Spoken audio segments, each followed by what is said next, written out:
Hello again, my friends, and you are my friends. And no, Nick Muller, I have never been on time for anything in my life, son.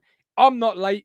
You're just early. But welcome to Talking Town's Extra Time. I'm, of course, your host, The Gov. This is HDR Media. Get involved. Live chat, as I've just demonstrated there with Nick's wonderful comment aimed at me. I will put anything on the screen. I will discuss anything that you put into that. Well, with almost anything into that live chat. But please do use the live chat to get involved. Have your say. I've got a number of topics that I've written down with the trusty biro this evening. I've got a number of things. I've got a lovely email from Kieran Aitken, aka Max Facts. Going to read that out. Get the thoughts of the two guys, Mark and Ben. But we're here to answer any and every question, such as why is Shivers Ed Sheeran's best song and it's not even close? Those type of questions here on Talking Town. We'll take anything on.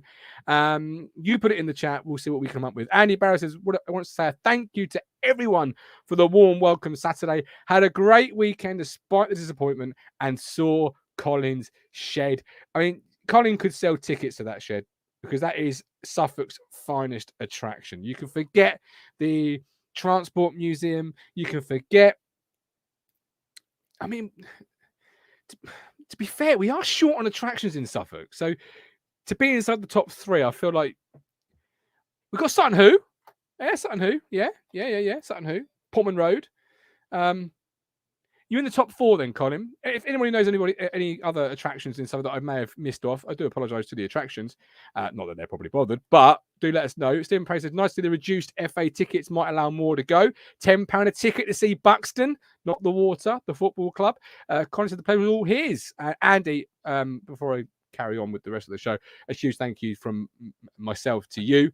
First of all, for watching us, for supporting us, for being a part of Talking Town, live chat, but for the very kind words you said on Saturday lunchtime, and of course the wonderful present that Mrs. Gov said, I can't wait to drink that once I'm no longer pregnant. So she's already pinched it off me, which made me sad.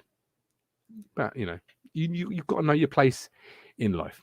Mark Rowell, good evening. Hope you're well. Stephen's here. Anthony's here. He'll tell me what Ed Sheeran's favourite song is. I've got a feeling it will be Shivers as well. Stephen Parry, still at Lincoln. Saturday, we had a little luck. Even the best manager back to Shankly and Busby said you need luck in football. You do. But at what point is it your day? Like, you know, Lincoln, 104 shots. Saturday, 124 shots. I'm exaggerating, of course, but whatever it might be. But at what point, you know, will it be your day? Well, maybe it's your day today to become a Talking Town fifth stander. Seamless link, I know. $4.99. Hit the join button on YouTube or head to Ko-Fi. Click the link. Support the platform. We can't be here without you. It can't be a fans platform that's for fans, by fans, without fans. That's watching, liking, subscribing, and of course supporting. So please do so if you can. If you want to put a super chat in, it is my birthday in about 10 days time. So you're not going to say no, thank you. But as Annie says, you can't win them all. You can't. Which leads me to my first Monday funny, because it has been a tough time for Waitrose shoppers this week. Due to a shortage of Tyrrell's crisps, Walkers will be included in the meal deal. So I'd like to offer prayers and condolences to Waitrose shoppers everywhere for not having Tyrrell's crisps available. Hit the like button. Every like is a prayer for the Waitrose shopper that couldn't have Tyrrell's in their meal deal. But there we go. That's the first. They get better. They get better. Just stick with us. Just stick with us. Anthony says he loves Sheeran's version of John Cage 433. Gov, if you know, you know. I don't know. I don't, and I'm scared to try and find out. So I'm just going to bring a man that we've all missed back. The peaky one, Mark Tuxford. Well, I mean, I try and be positive. I try and look at it from that kind of outlook a lot of the time. And we need your positivity back, Mark, because what do you say to the Waitrose shoppers that couldn't get their Tyrrell's crisps in their meal deal? It's a big hammer blow to them. Well, I think they need to be introduced to Mr. Andy Barrell, because that guy gave me a wonderful little tiff in at the weekend. So I just wanted to thank him before I go into anything else, because that was delicious. So yeah, thank you, Andy, for that. Oh, I do love a good tiffin, nice. mate. Tiffin. When you go to Costa, I waited until I got in the ground, and then about 2 minutes before kickoff, I thought, because I forgot about it. It was in my pocket, so I got it out and I thought, what's that? a nice little tiffin. That's a So nice I little opened it surprise and there. it 2 minutes before kickoff. So yeah. Nice. I like that. I like that. You see, Andy Barrell bringing the goods. We were late starting the show because we were talking about Ed Sheeran's greatest song. You disagreed with Shivers.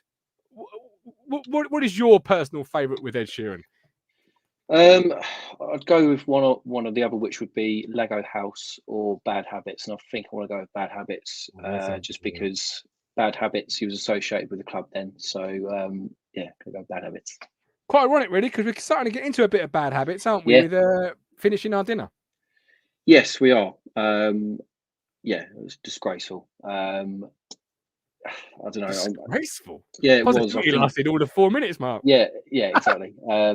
I mean, it was just woeful in front of goal. The amount of chances that were, either hit the bar, hit the post, and then, the amount of balls that were going into the box as well was, good deliveries as well, some of them. And yeah, I can't understand why we couldn't put them away, really, because, these players are being paid to put the ball in the back of the net. So, yeah, disgraceful. Just the same way it was painful Saturday afternoon when we huffed and we puffed, and like the big bad wolf with the third little piggy, we couldn't break the door down. That hurt. That hurt on Saturday. I'm just going to preface this by saying that my laptop is having all sorts of technical issues all around me. I'm getting warnings and signals dropping out. So if I suddenly go, I want to come back on my phone. So I'll just preface that with any rant I get into. Yeah, very disappointing Saturday. The first 20 minutes, I agree with McKenna, was a fantastic football.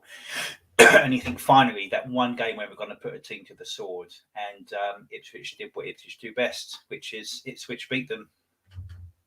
Yeah, Ipswich beat. Yeah. I mean, what more can you say really at this point? I want to discuss, is it a blip or is it the start of a balls up? I've got the form guide for the last 6 and the last 12. I've got January on the horizon. How many points can we get between now and then? And a question about the recruitment.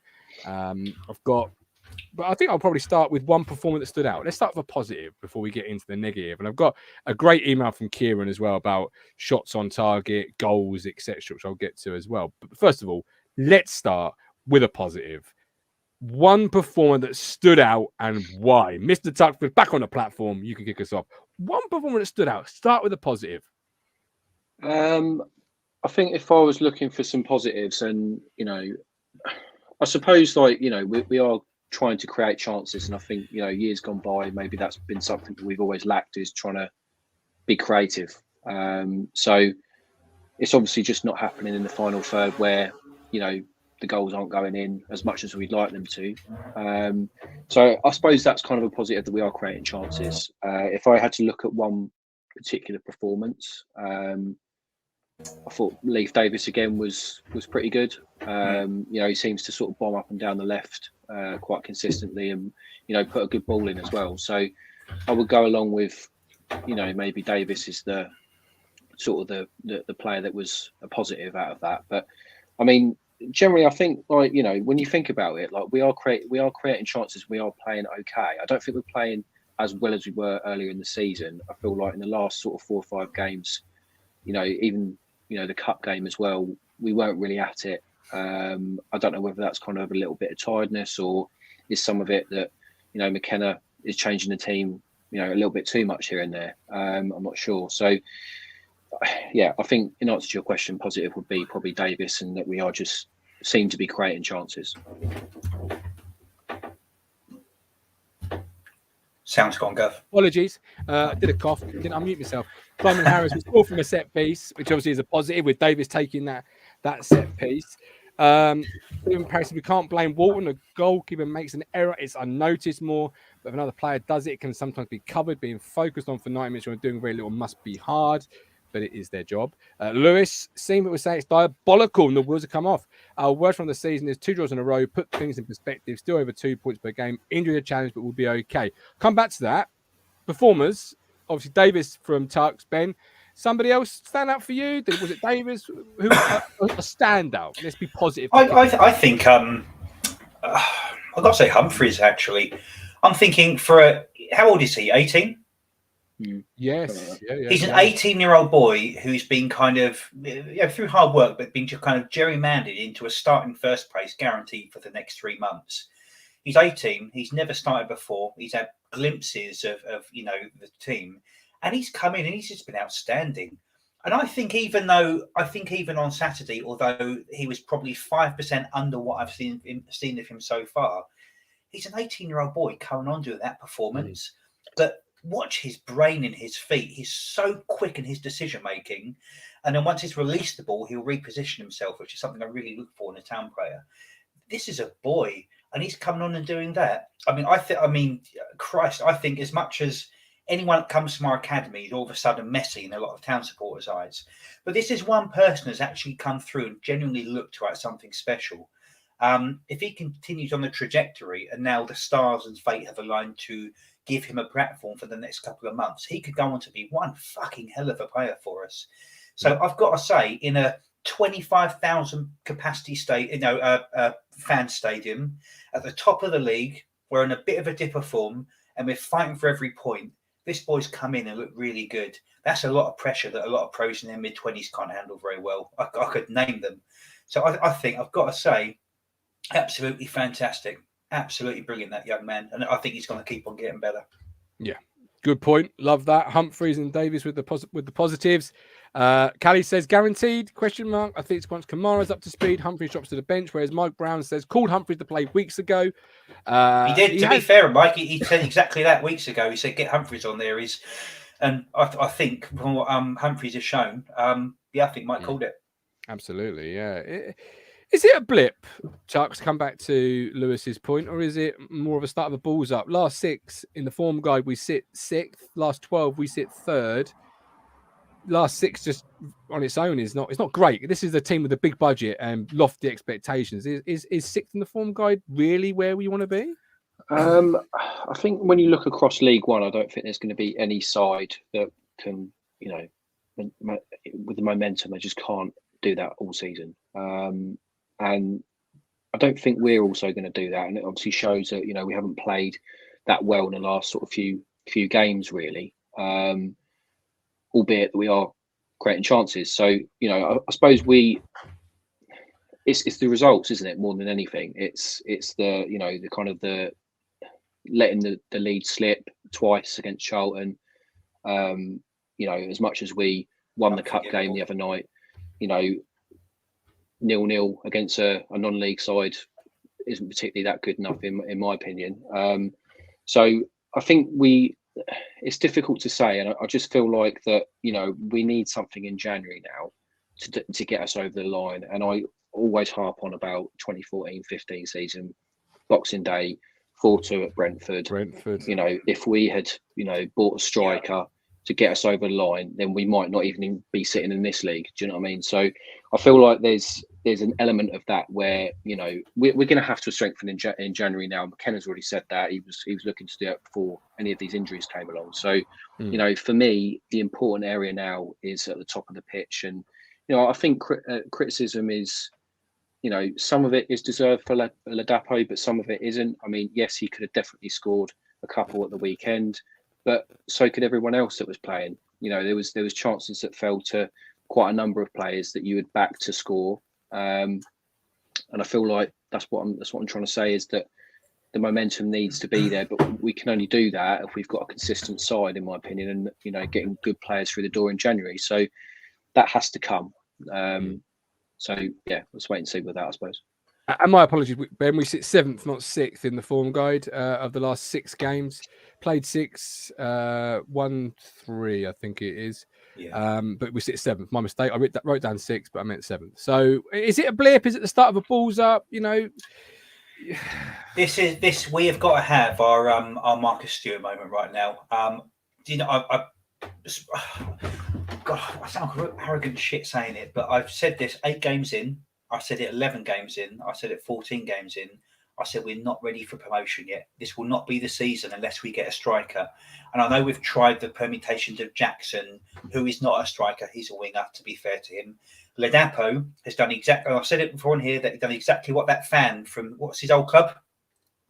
Rotherham. We got the Rotherham supporter on here, and he said Ladapo, he will be okay. He will hold up the game. He will score a worldie every 8 games. He'll score a goal every 5 or 6, and then he's got to go completely and utterly missing. And it's literally like he read scripture, but that's exactly what Ladapo has been for us. So he might scrape his 9 or 10 goals this season, but he's not the answer for me. So as far as and now TJ is injured. So as far as I'm concerned, we have one half decent striker at the club, and that's it. And I always said, if we want to get out of this league, you need a fucking striker. And I know the argument has always been, yeah, but it comes from the team. And if 4 players get 10 goals and that's all you need. No, if you want to get promoted, you need a striker scoring between 18 and 20 goals. And every single season in every single league and every single club that gets promoted shows the exact same thing. We're not going to be the one anomalous exception in the last 28 years. It's just not going to happen. You need a prolific scorer. And I say the one season we've done anything other than shit since 2003 was when we had a season with Daryl Murphy in, when he scored 27 goals. What did we do that season? Oh, we're in the playoffs, and we nearly actually done it as well. So we need a striker more than anything else in the entire world. We do not have proficiency. I think we've got although that's been bipping, because the other side of this is we've now started leaking goals as well. I would have said we have a mid to lower level championship defence. I think we have a League One promotion to bottom championship midfield, and we've got a League Two strike force, and they're all injured now. So we need to get a striker more than anything else in the entire world. And if you want to get out of this division, you've got to break the bank to do it. And just to clarify on the striker there, Tux, I didn't clarify it previously, but you're saying Freddie Sizz wasn't the answer, just to clarify. No, I mean, you've got to look at someone like Aaron Drinnell, haven't you? So, I walked into that one. But as you're both on the striker, this is what Kieran, Max Facts, he sent me an email. It says, "G'day, Gov. After the Cheltenham game, I thought I'd do some research on our numbers in front of Goldport and Road this season to see if things were really as bad as what they seem. Here's what he came up with.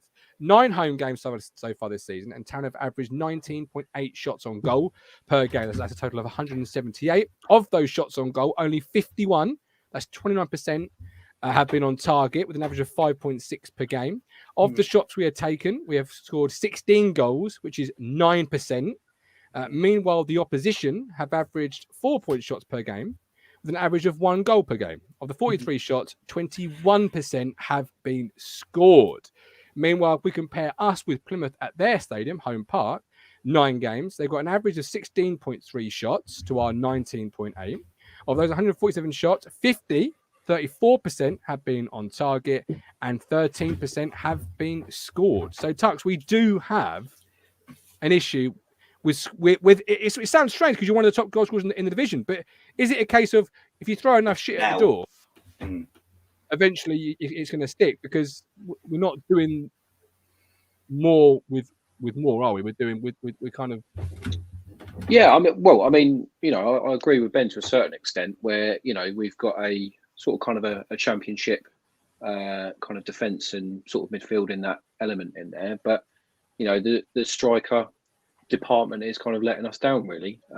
So, I like Ladapo, and I feel like sometimes he is unfairly criticised. However, he could do a lot more.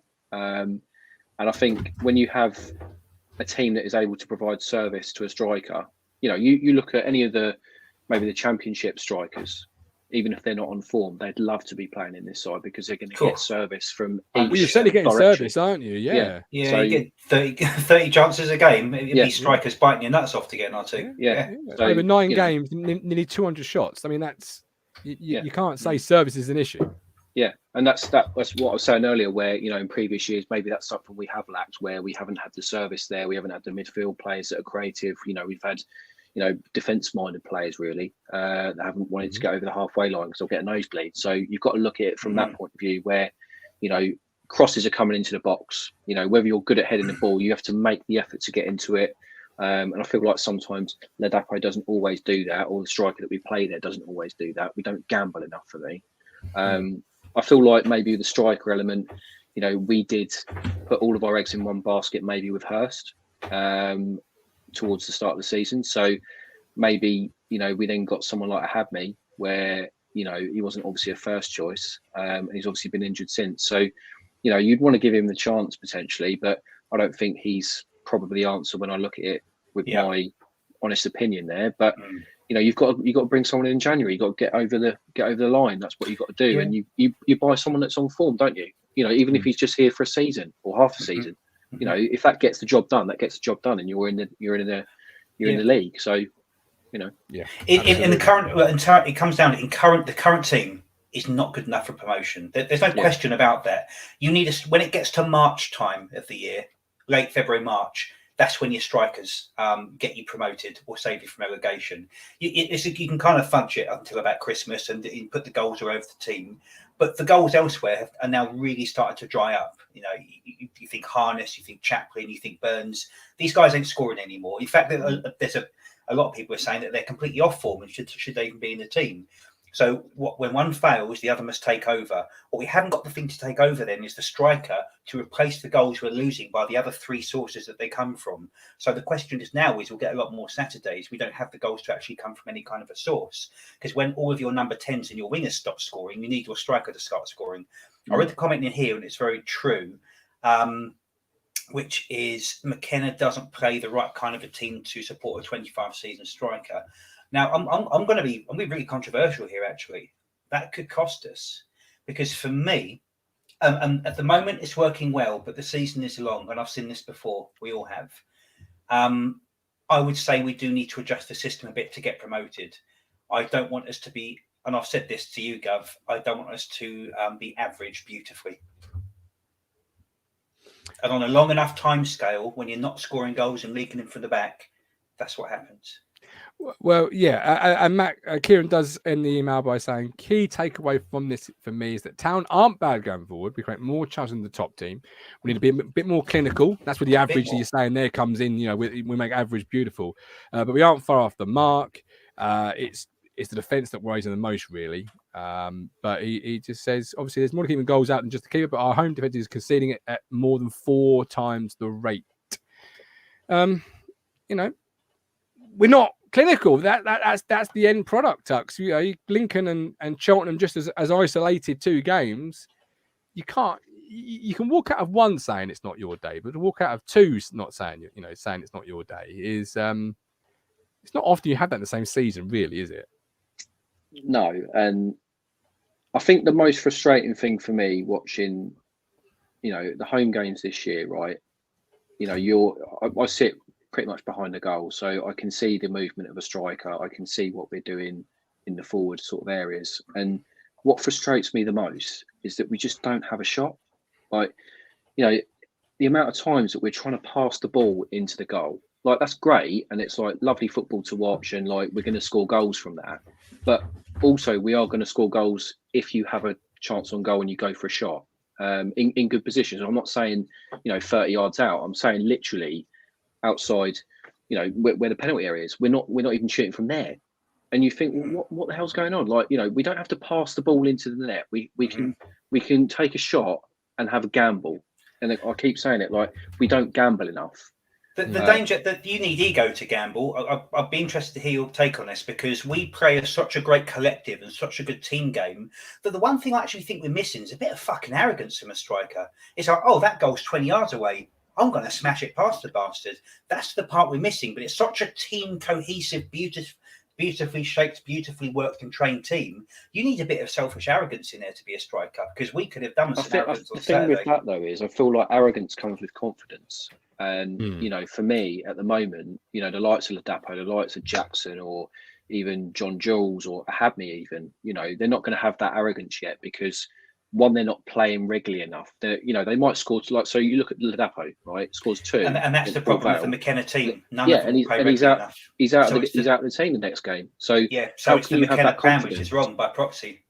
Yeah, and you can't have that arrogance and confidence, because you look at some of the best players in the world that have got that arrogance. They're playing all the time. They're scoring goals all the time. But if they were on the bench after they scored a hat trick, they'd be pissed off, like Ladapo would be.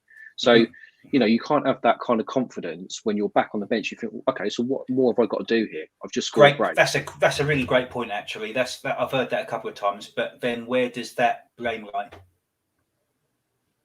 Well, I think some of that is with McKenna, in the sense that he's not playing the players to then, build up that confidence for that particular player, i.e. Ladapo. However, there's also games where Ladapo hasn't hit the ground running. He's not scored, or he's not played well. He's not chased after the ball enough. And we use Ladapo as a scapegoat, and that's why I keep saying that. I think sometimes unfairly he is criticised because he does hold the ball up. He does bring players into the game like Chaplin or Harness or whoever it might be around him. So he holds it up well. But for me, sometimes you just need to have that kind of like that turn and actually have an effort on goal. And that's not just him. That's Chaplin. That's Harness or whoever it is. They need to have a shot. I don't think we're not doing that enough at the moment. It's a very good point you say when we wrote, because so many of our strikers are misfiring, which is kind of the Ipswich curse for the last 5 years. That no striker, even when they're scoring. So think of when Ladapo scored 2 goals and 2 very good goals at Charlton. The next game, I don't think he started. So you're thinking, well, hang on a minute, what the fuck more do I have to do? Yeah. So, but then you have to go into a very, very controversial place with the Ipswich Town kind of thought process, which is that's something that Kieran McKenna's not doing very well. I know he's kind of seen as like the Christ-like figure at the moment, but he's still an emerging manager and he's still learning his trade. Of course, the danger is that if you don't learn quick enough, you don't get promoted. I mean, you kind of need that ruthlessness in this division and that kind of that wisdom. The only thing I would say is, I mean, arguably, McKenna is setting the team up because we're not losing many. We're drawing a couple here and there. We're winning, but if we'd have scored another goal, if we just one goal, another goal on Saturday, we wouldn't really be having this conversation because we would have won the game. So it's got to boil down to the player themselves, and I don't think McKenna really is at fault. I like the system we play, but I just feel like sometimes as a person, as a player, you need to take a gamble and you need to take a shot. And if McKenna's saying to them, right, no, I want it to be passed into the box, I want it to, have sexy football, whatever, great, but you have to, as a player, as a person, as a man, you have to make a decision in your own head whether you're going to score that goal or not, or pass it to another player. So if you're in a good position, bloody shoot. It's as simple as that. Correct. You're on mute, love. Apologies. I love the 2 points you've both brought. I'm going to marry them together because I fully agree with what you just said there. You've got to take on the mantle yourself as a player. You've got to take responsibility to shoot. And Ben's then saying, Ladapo, is it the system? Is it this? Is it that? We are struggling now because we've not got the best over recent weeks out of Harness, Chaplin and Burns. And that's the system in a nutshell, isn't it? The system's designed, it appears to me, and maybe you two can tell me, that it's more designed for your 10 and your wings to score than your striker, which is great when Harness, Chaplin and Burns are all firing on all cylinders and scoring goals for fun like they were, early part of the campaign. Over the last couple of weeks, I don't think any of those have played particularly well. It's interesting. It's all happened at once, isn't it? I wonder why. Yeah. But I don't, I've written 3 names there, Harness, Chaplin, Burns. I don't think Ben, Tux, start with you. I don't think either of them have played. Any of them, those 3 have played well the last 4 games. I've got to be honest, I thought Harness has been terrible for the last 4 or 5 games, really, if I'm honest. I know he hit the bar the other day, but as from what we've seen of him and what he's kind of given the team in the early part of it, he was playing really well. It's just simple little decisions that he's getting wrong, where he's not making a simple pass to a player, or he's trying to take a man on too much. So I think he's kind of sort of suffering a little bit from confidence. Wes Burns for me was always going to be a marked man from day one this season. He was never going to. I don't think he was ever going to get to the heights of he was, last season. Obviously, I think the World Cup disappointment is going to take his toll on him a little bit. So he needs to be managed correctly for that. I think some of it though as well, like Chaplin is in my head one of the best players in this league, not just in this team, in this league. And at the start of the season I said that he would be our top goal scorer, just purely because he should be fitter this year. He'll play more games, he'll be the one that's going to be playing in that 10 most of the time. So it's a bit of a shame to see him kind of lose form, but at the same time, not every player is going to play well every week. And I back these players to rediscover that form over the coming weeks. But I think, going back to your earlier point, Gov, I think, maybe we are going through a blip, but I'd rather have that blip now than, well into the season, when it actually really matters. So, yeah. It's about staying in there, isn't it, Ben? About hanging in there while this blip happens. Yeah, absolutely. I think, as I said, the season is long and that works both ways. But I do think you have to hang in there and be, second or third until January, where you just have to get your striker. It's a really simple equation. If we do not buy a good striker in January, we will not get promoted. Bottom line, as every season has proved. I do agree that, I think we need to get someone in, as in, just to get us over the line. That Boxing Day 2014 again, but I don't think it will stop us going up. I do feel like we've got enough to see us go up on current kind of squad. There will be obviously additions to it, but what worries me a little bit is that when you look at our first team, barring any of the injuries, we had the best squad or best team in the league, in my opinion. But when we go through the squad, it's still one of the best, obviously, but still not obviously as good. And you look at that, even when we play in the cup competitions, we're not at it. Some of that will obviously be fitness and stuff like that, but it does worry me a little bit when we've got key injuries to key players, such as God forbid, like a Sam Morsey. I don't care what anyone says. Like, this guy is the heartbeat of the team. Yeah, I agree. Yeah, absolutely. Players like Wolfenden, you can't. There's not, in my opinion, there's not a player to play that role in this current team at the moment. If he was suspended, Davis, Davis as well, another one. So there's three important players there, and that's really the spine of the team. And if you take that out, we're fucked. So yeah. On January, I think you might tell me I'm wrong. I think obviously it's probably unanimously agreed the target is a striker, priority number one. There might be other priorities you identify, but if it's not your priority number one, then do say when in just a second. But do you feel it's going to be permanent transfers, or do you actually feel loans are going to be more likely? We've got one loan player so far. That's Tyrese John George, who's now injured. What happens to him remains to be seen. It may be a season ending. He's having a surgery, I think it was suggested. I don't know what actually the severity of it is. Injury bingo. Ugh. Yeah, well, it takes you back a bit. It's returning, it really is. But is it going to be permanent, or is it actually our loans in January with only one Tux on the book so far more likely?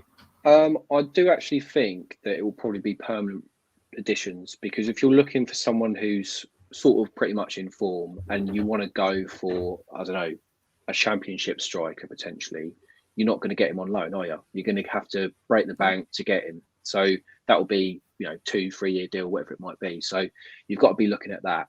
The only other kind of option with a loan potentially is, McKenna might fancy another sort of a bomb type player potentially, and get him on loan from a championship club, and then sort of rediscover his form through that way. But if you are looking for the player that's going to take you through the leagues, then it's got to be a permanent signing. But what's to say that it won't be a loan signing? Because all they've got to do is really come in, get us over the line. If we don't fancy him after that, we don't fancy him after that. As simple as that, really, isn't it? Yeah. DJ Campbell type loan signing, Yeah. DJ Campbell. Mercenary he was. Oh, I loved DJ Campbell. Many a time singing in the shower, DJ Campbell. Scores good hand goals. That was a special time, that, with DJ and Mick. Loans, permanent, striker, priority number one, Ben? I think what Mark said. I mean, quite right. I mean, I think if we're going to get anyone of quality, then you need to incentivise them to come here. If they've already banged in 13 goals from the team they're at, then you're not going to be offering them a 6-month deal, are you, for Christ's sakes? So you're quite right. The quality means a permanent. Although, if it was a loan, if we suddenly do get into the championship, we're going to be looking at a whole new, raft of player. Yeah, I think my heart says a permanent, just because you need the quality. And now I'm sick of fucking planning for the future. You need to get promoted this year, and that's it. If you've got to break the bank to do it, because it's going to cost £3 or £4 million to get a striker in. Okay, fair enough. It will cost us $9 million not going up, and probably McKenna. So I'd say it's worth the gamble. Yeah, worth the gamble. Well, yeah, why not? Why not? I do feel a loan is probably more likely, just because it's January. It might be. Prices are generally overinflated.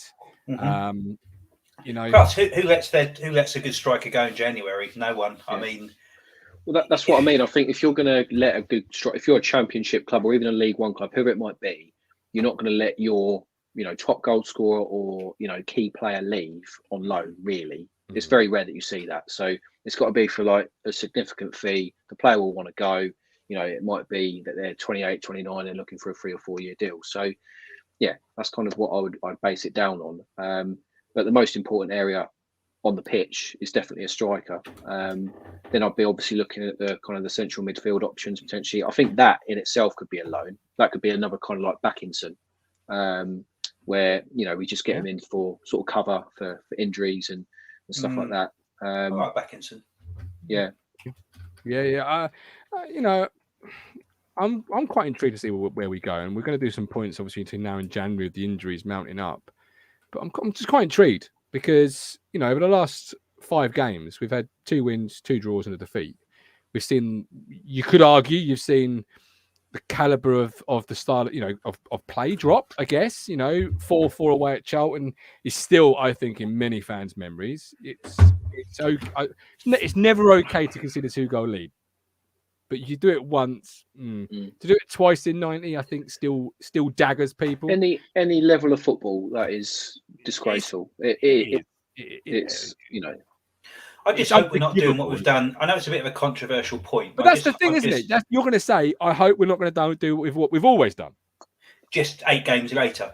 Which is what everybody is kind of waiting for. Is this the ultimate Ipswich Town season? It's just 8 games delayed. Now, I think my head kind of says no, because unquestionably the quality of manager is better than we've ever had. But you can only play with the ingredients you've got. Exactly. So in the same way that people come and they will put 2 players on Wes Burns because they know what to expect, we're now seeing really low-level League One teams just sit behind the ball and defend because they know they only need 2 chances. And the chances are they're going to score one of them because we leak goals at the back. So teams have now, from what I've seen, they've now got us sussed out. They know what we're going to do because we only have one way to go about things. As beautiful and as well drilled as it is, it's very, very, very predictable, which is why I do think we need to really shape something. I have a completely different way of approaching a game within a game, which is so, so important. But I think, and I hear a lot of people around me, and we'll kind of walk up to this group, you just watch the teams. They're sussing us out, and you can see it by the way they play. When we scored against Cheltenham on the weekend, they didn't panic. They just kept their shape. They kept going. They knew they'd only need 1 chance to score, and they did. And thus it was. So I think we do need to have better in-game management with a better alternative style of play, as well as a fucking striker. So that's the and looking at those last 5, obviously Lincoln is a 1-0 defeat. You beat Morecambe 2-1. Port Vale is the second win in that 5, Tux, and that was hardly a fucking glowing reference of a win, was it? I mean, even then we did our best to give it back to them. Yeah. I mean, I agree with Ben's points, and for me, it's not even just the forward areas, is it? It's no. There's half. There's here. Look, we've scored 8 in 3, and she's only 4 points. It should be. But is that tactically too exposed, or is that a mentality issue? Is that a caliber issue? But we're not doing anything different than we were earlier in the season. I think some of it is just like it's just form, isn't it? That happens. You look at someone like Donessian, right? Like he's been consistently quality for a good period of time now, but he's always going to drop off. Like that happens, and he has recently, unfortunately. So that happens, but it's not to say like he's given away a goal or made a complete hash of something. Like he's just lost a bit of form. And it just seems to be sort of going through the squad a little bit, and that is just what a blip is. And as I say, I'd rather this happens now than when it really actually should matter, just before Christmas or just after in the running, really. Stephen said move from 3 centre backs to 2 centre backs was always going to be an issue. We've got points between now and January and Monday overreactions still to come. Before we do, we'll open up to the floor. Lee Anderson, welcome in. You've heard the guys. You've heard the show. What are your thoughts? Evening, guys. How's the missus going, mate? Is she all right? You're all like the duff, aren't you? I'm not. I just look like mine's all right. Yeah, should I tell you my dedication to being a father to be? My wife is currently upstairs doing a hypnobirthing online course, which I'm not being a part of, so I can do Ben. Town. I know. No, mate, it's not worth getting involved in any of that malarkey. Don't get involved in that, mate. Fellas, come on, be modern men. You've You've done your bit. You've done your bit, and you've got to be just turn exactly up, mate. right. Turn up, hold a hand. That's all you've got to do, mate. I've started strong and I'll finish strong. But it's horrific, I must say. It is horrific. Horrific. Thanks for that. Anyway, sorry. Over to you, Lee. Sorry. Yeah. All right. What to say? What I want? All right. Yeah. Oh, sorry. The floor is yours, my friend. The floor is yours. Yeah. Well, just on the game, first of all, you've got to score the chances. We all blame the Dapo. How many did he miss? I'm not sure he missed any. He had one that took a deflection and went just past the post. Harness should score, open goal. Humphreys, we're not talking about the miss he had. I think the goalkeeper was laying on the floor and he kicked it straight at him. 6 yards out, and he should score. He's had 3/4 of the goal to score. Those two chances at 1-0. I know you said earlier, Ben, about they knew that they could hang on, they kept their shape, and they get their one chance. And I do agree with you. Teams will start to see that, and we're seeing that more often now. Teams sitting back, but that game was dead and buried at 2-0, and we missed those two gilt-edged chances, and you can't do that, and that's not the Dapos. That's other players missing chances. Now, whether or not you play a second striker, like what Mike says, and you have two strikers, and maybe that falls to one of them who's more clinical, and you might score that goal. But I just think the way we play at the moment, two strikers means we don't control the ball enough, which means we're susceptible at the back, and the game's more even in terms of possession. So that's the balance, and I don't think he'll change. We play an open style, we play possession football, and that's what we get. I'd like us to be a bit quicker in transition out the back, especially from Walton. The full backs need to get wider quicker, and we need to get the ball out before they get a chance to set. That's silly. Walton should, as soon as he gets that ball, we should be getting rid of that ball, and we should be going forward before they get set. And I think that's still an issue that we have, and allow teams to get set. So that was that on the game, and those chances. But the game should have been buried then, and we only got ourselves to blame. But I do think we take a lot of shots. What did we have? 15 blocked on Saturday. So that would suggest that we do take them. But I think it's a bit difficult to shoot when you've got 10 players standing in between you and the goal. And if you can't see any of the goal, why are you going to shoot? I think they're coached to then recycle the ball, but we get 3 players wide to overload them.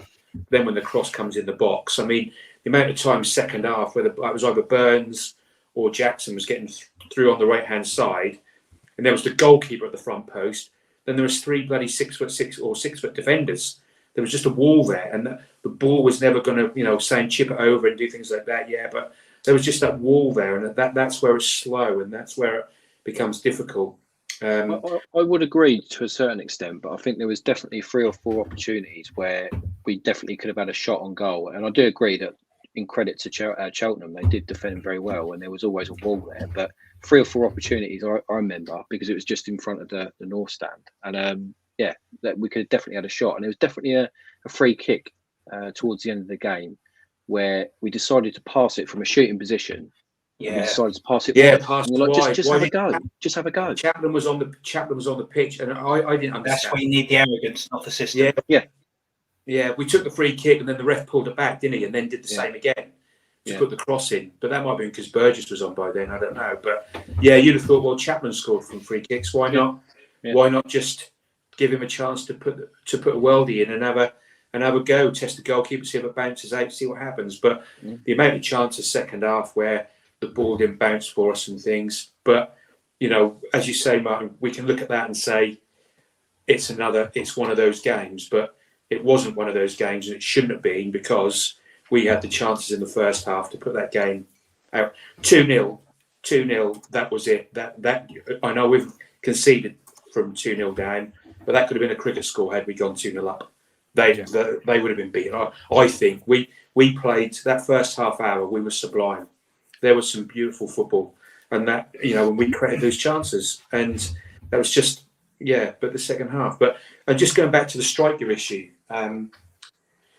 people call it a 20 season a goal striker or another striker. I think we all probably mean the same thing, but we just look at it slightly different. I just think what we were crying out for on Saturday was a different striker, was almost an old-fashioned centre forward to come on and be that extra player in midfield. That extra player up front. So we brought Burgess on. Burgess on, but that should have been, that could have been another striker that comes on, that's good in the air, isn't necessarily that mobile, but might get on the head of a cross. Is Hadney that player? I've not seen enough of him, but we've certainly missed him. Don't forget he's been injured. Had he been available, he's another striker that's an option for us. So he scored 5 goals. He's a nuisance. He would have been the sort of player that would have come on maybe in that last sort of 15 minutes with Ladapo when we're trying to put the ball in the box, and may have got on the end of something. So I think there's that plan B there. But as soon as we changed it at the end and we brought Burgess on, we stopped slinging the ball in the box. And I think part of the reason for that is because we didn't have the extra player to build up to get the ball in. So there's a compromise. There's a compromise to be had there, I think. So McKenna plays a certain way, and I think to change the system, especially when you're on top as much as you are, that it's a bit of a dilemma for a manager. But do you need an extra player to just do one diagonal long pass? Like, you don't need. Yes. Again, that's overcomplicating the simple, isn't it? Well, it depends where you're crossing the ball from. You want it wide. He's 9 foot tall anywhere. Yeah, just stick it in the general area of Burgess. Yeah, and he's going to be there or thereabouts, isn't it? It's got to be in line with the 18-yard box or beyond, generally, isn't it? The further out you are and straight with the cross, the easier it is to defend and harder for it to deliver. So I think you're trying to get back. But yeah, I sort of take that point. But I thought Edwards could have come on a little bit earlier. Maybe. You're right. That was a really late sub, wasn't it? Surprising. Yeah, because I think what you were saying before, I think you touched on about Harness. Now I have to agree. He's not been involved enough. It's not for that lack of effort. Just sometimes it happens that it doesn't go for that player. But when you bring Edwards on, you almost feel like he's going to do something with it. Especially when they're sort of defending as deep as well. I mean, his first touch, he skinned that full back or whatever first time, didn't he? As soon as he got the ball. Wasn't it? Yeah. So maybe that was the only thing I would say he could have done a bit earlier. Let's bring that on. But you can see the lack of a big striker. And I think we said at the start of the season, we've said on here, haven't we, that you wanted something different. How we got that sort of target man as such to play. He doesn't fit the profile of the system we were playing, but he is the plan B. You could throw someone else on, as I say, to chuck that forward. But yeah, just one of those things. All right, but Lee? We'll be fine. We'll be fine. Honestly, there's no problem. No problem. Lee, we appreciate you. Trust me. Trust you. We do trust you. We love you. Trust me, I'm a gynecologist. Look after yourself. Yeah. Well, I mean, you might be after your act. Yeah, I mean, you can leave it. Yeah. See you later. See you in a bit. 20 euros from David. Thank you very much, David. Appreciate that. I've got to say, I've got to come off topic again. I am slightly concerned about what's going on behind Tux. If I see 2 red eyes in that dark patch of doorway, ironically, that my last name is Adams and I live in a 900-year-old house, and you're the one that's fucking haunted. Yeah, it is scary. The power of Christ compels you. Apparently, there was even a hand there. Jesus. Just keep an eye, man. Keep an eye. Just everyone send Tux 10 rosaries and 4 Hail Marys in the chat. Every like is a prayer for Tux's haunted house. We'll roll over the points between now and January because we are running out of time, but I want to get Stephen Parry on, and I'll do that now. Stephen Parry, your thoughts from the weekend? I do. Sorry, I'm miles away. I lost the plot. Clearly. Have you been taken over by a poltergeist? No, what is this? A haunted hour? I'm usually on about fourth or fifth, so it just confused me a little bit. You know what I mean? No, at the end of the day, my opinion, my view is, and I know it's not a popular view, it's not one shared by a lot of people. Is that it's like, I think luck plays a huge role in football. No, I know I said it before, and people can dismiss it and say you make your own luck. Well, I've never known anyone make luck. If they know how to make it, tell me. I'll put no money on lottery. I've never known anyone make luck. Yeah, looks either there or it's not. Yeah, and sometimes even the best teams don't have it. You know, let's be fair. Man City just smashed Brentford and they didn't. You know, they lost. So me grenade wheels. Well, I agree, but the top and bottom of it is it's a valid argument. You know, there's all this like, oh well, Walton does. I think concentrating for 90 minutes is bloody hard, especially if you're doing sod all. If you're being peppered, it's your job though, Steve. It is his job. I agree, but you know, it's easy to criticise him and people say drop him and replace the goalkeeper. Yeah, but you've got to think to yourself, well, how could you do it? Could you do it for 90 minutes doing sod all, and then suddenly someone whacks something at you, and he might have been unsighted, he might have been going one way and thinking it was going that way, and then he had to readjust. He weren't unsighted Saturday though, Steve. Well, right, he might have been going one way thinking it was going across him because that would have been the percentage to play it across Walton. And he started going that way, and then he had to come back. I've not seen a good view of it, so I'm just saying there may be reasons. You know, we can't put this defeat on Christian Walton. The simple fact is he only did one thing, and we all know when a goalkeeper makes a mistake, yeah, it's highlighted more because it's going to come to a goal.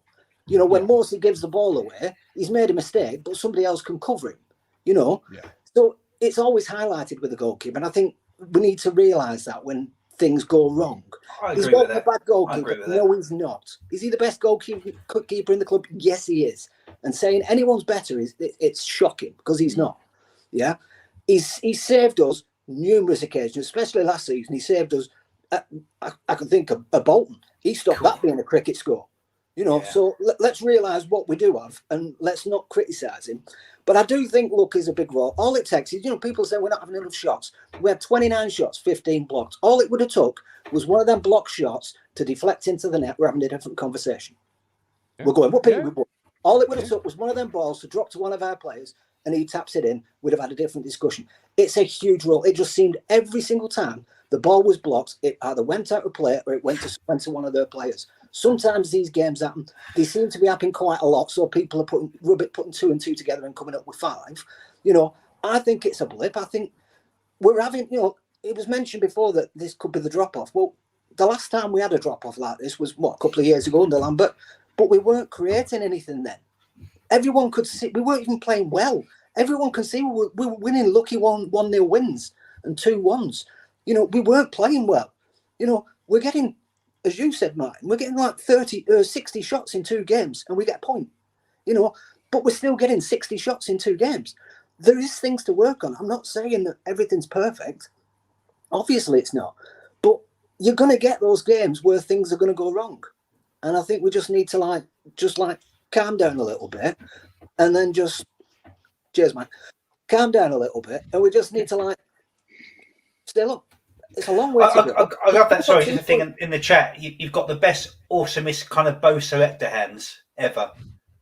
It's massive. It's like the best thing I've ever. I'm seeing this in my pants. Well done. My computer's not arrived yet, so I'm on my phone. We love it. It's like Stephen, you know what I mean? Anyway, great points there. I just want to make this one point, and I'm thinking, let's all just calm down. There's another game down the road, and we don't need to spend millions on players. Yeah, we do. No, we don't. Hey, my money. Fucking spend it all. Spend it all, Stephen. Hey, my money. I know it's not your money, but let's be fair. That's how clubs, especially in League One and the Championship, get into trouble by going bloody mad. Yeah, we have a budget. We'll have a budget. There's players out there like Giovanni Brown and Alan Collins who are doing well in this league, who are doing better than some of our strikers in this league, who could go for a song. You could get both of them. Why are we not targeting Haaland? Well, I don't want to hear Erling Haaland. For starters, he won't come. Same as all the crap that was going on Twitter about bloody Ronaldo. He's not coming at £600,000 a week. I'm sorry to say. You mean he won't want to be here with Sutton Hoo down the road? No, he's not. Bridge? No, he's not. Even if we offer him £600 a week, £600 a week, he wouldn't come. A full 600 quid, Stephen? Yes. And he's saying no? He wouldn't come. We love that. You know, Kentwell Hall. Boom. Another one. I tell you what, people like Aaron Collins and Giovanni Brown, yeah, both at got about 9 goals this season, yeah. They would do as a treat. We get both of them for less than $2 million. I'm liking that. You know, before you start saying, well, let's spend $2 million on one player, $3 million on one player, there's 2 players there you can get them both for $2 million. Yeah. You know, Giovanni Brown's only valued at 300,000. So, but are they going to be the answer when we get into the Championship? Is what I'm saying. I think Well, that's what Ben was first. talking about earlier. This You is got not to get there. Well, You got to get there. Worry about that when we get there. We can always sell them and get somebody else. That's a good old fashioned cross that bridge when you come to it, but you've got to cross that fucking bridge first, unfortunately. You know, when we got, you know, we're saying it's a Marcus Stewart moment. We got Marcus Stewart. We didn't know he was going to do well in the Premier League. You know what I mean? We got him to get us out of the Championship. You know, so we've got to go back to that point of view. If we're having a Marcus Stewart moment, we want a player who's doing well here now. You know, I know Colin wants Johnson Clark Harris, but I'm not paying $5 million for him. Besides the fact, Plymouth won't, Posh won't let him go, because if they let him go, their chance of going up is gone. Yeah, it's gone anyway. They're Tim Pot, according to Colin. But anyway, Stephen, you're going to be doing my business Wednesday night, so I want you looking good and on top form, son. I'm not cutting my hair, but I'm going to have a ponytail for the night. Yeah, and I've got my shirt. I've got my shirt and tie ready. Good man. There's apparently Heineken on the table. It's the first shirt and tie I've worn since my wedding. So you go there and you represent Talking Town's finest, my friend. As for the fans, by the fans. Get yourself there. Have a great night. All right. I will be there, and I will not embarrass anyone. I promise. Make sure they buy you a drink. I'll take Rich round to Gay Village. He'll like that. All right, but have a great night, whatever you do. Yeah. All right. No worries. You look after yourselves, guys. Look after yourselves. Thanks so much, Stephen. Full contingent with Stephen going up there, Amy going up, Ian and the Cruncher for the FCA's Talking Town delegates. Have a great night. To end the show, we'll do an Overreaction Monday. This is the point of the show where, just in case you've not seen recent weeks, Overreaction Monday, where you can take one thing from the weekend and make a completely wild narrative with it. It can be ITFC, other sport, entertainment, whatever it might be. Tongue in cheek, bit of fun.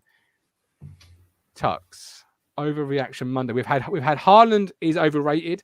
Van Dijk is overrated. Klopp should be sacked. And the Ipswich Town will have 3 England players in the next World Cup squad, just over the last couple of weeks.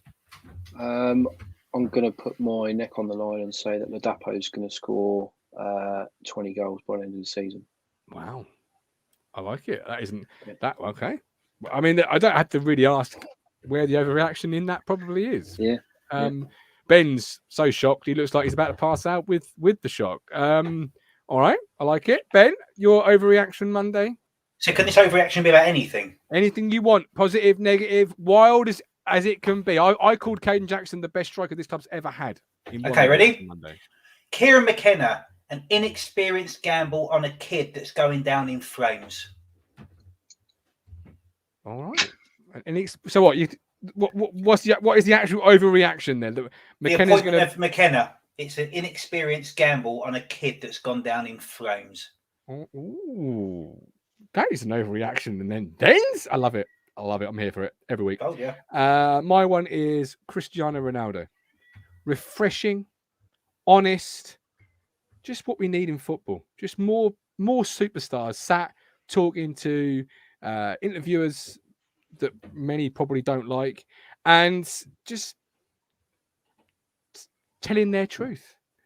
Lifting the lid on the world of, the top clubs in the top moments. I think we think we've got problems. Refreshing. God. Yeah. Just refreshing. I want that from every single top player. They must do that at least once a year. Have an unscripted, off the cuff, sit down interview with Piers Morgan. I think it would be great. Yeah, but I think if Aaron Drilling comes and does an unscripted interview, doesn't really have the same bollocks. I said top players. Doing it, yeah. I said top players. I'm thinking Cristiano Ronaldo, Lionel Messi, Kylian Mbappe, Haaland, addressing people who said he couldn't do it in the Premier League. Let's have him honestly responding back to those comments, I love it. Just what I hate about players, when a player does a post-match interview, you can see the training and the scripting. Well, obviously we're disappointed, but we'll go back to the training ground. We're all here for one another. There's no I in team, and we're all going to just keep going. And it's all scripted. It's pick your thing. They just want a player to come out and say, I was fucking embarrassed to play today. I was absolute bollocks. And do you know what? I'm going to go home and train my arse off. I'm going to abstain from sex to score a goal next game. I'll let my team down. This team has let the fans down. If I was a fan, I'd be pissing up against the wall of our stand. as opposed to, well, you know, we understand disappointments, but we get up and we go again. We go up and go on Saturday. It's so scripted. I like a moment of pure congruence. That's what I want in football. You should have to do an exit interview where you are asked any and every question from a fan forum. If you do a welcome interview in front of the stadium with the staff, you should have to do an exit interview in a fan forum. Your manager this season is your exit our club, motherfucker. So the time here has been absolutely atrocious. Why do you think that is? That is box office in a world where box office is dying, Tux. Where we all stream everything now, that would be box office TV. Well, I feel like Talking Town can probably do this, can't they? We could probably, we could. Yeah. I'd do it for free. Uncensored exit interview with a player that leaves in acrimony. Oh, wouldn't that be a slot? You know, like an exit interview with John Nolan, or Aaron Drinnan, or Stephen Ward. How did it feel to be called the Golden Bomber? Who's been the most acrimonious leave of the club in the last decade? Oh, fuck me. Take your pick over the last 10 years. Well, let's think about it. The player that you just want to sit down and say, "What? Tell me what the fuck was that? What went on? What player in the last 10 years would you like to sit down over a pint and say, let rip?" Chopra. Oh, I mean, there's probably many you could come up with. I'd like to know the chat's response to it, but we are Chambo. That's a great shout. Chambo. Emir Hughes. If you could find him, the 80 Emir Hughes. I want to know what DVD room Paul Jewell's in. That's what I want to know. You know, he's watching the DVD of the Derby game. Yeah, he ain't come out since. Like, which room did they lock him in and then refuse to let him out? That's what I want to know. But Paul Hurst. That's what I want. That's the interview I want. Not unless he's like getting, you know, like Saturday morning kids TV in the 90s where they get gunked at the end of it. You know, they pull the lever and then they can just slide him into the gunk. Yeah, absolutely. Those were the times. Right, we're done. Here's the peaky one. He's smiling. He's enjoyed his return to the platform. Here's the Milktray Man, Ben Adams. You are the wonderful Talking Town viewers. Thank you for watching. Come on, Talking Town Fist Day today. Hit the link. But we are back Wednesday, 8:30. Vicky and Lewis. We are, because the World Cup is fast approaching. The times of the shows as of next Monday are changing ever so slightly to reflect that. So next Monday's show will kick off at 8:45, and therefore after it will be 8:45 kickoffs, just to facilitate the second game for those that are perhaps watching. I'm not going to judge whether you are or whether you're not, but until boycott next week, until Wednesday. Good luck at the FCA's boys and girls, but with love, with care. You make me smile when I think of you. If I get down low and I am blue, I can't get enough. You make me happy, I feel so fine. Oh, how I wish that you were mine. I can't get enough.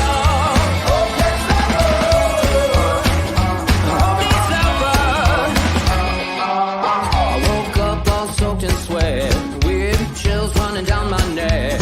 I thought went crazy from just the thought of you.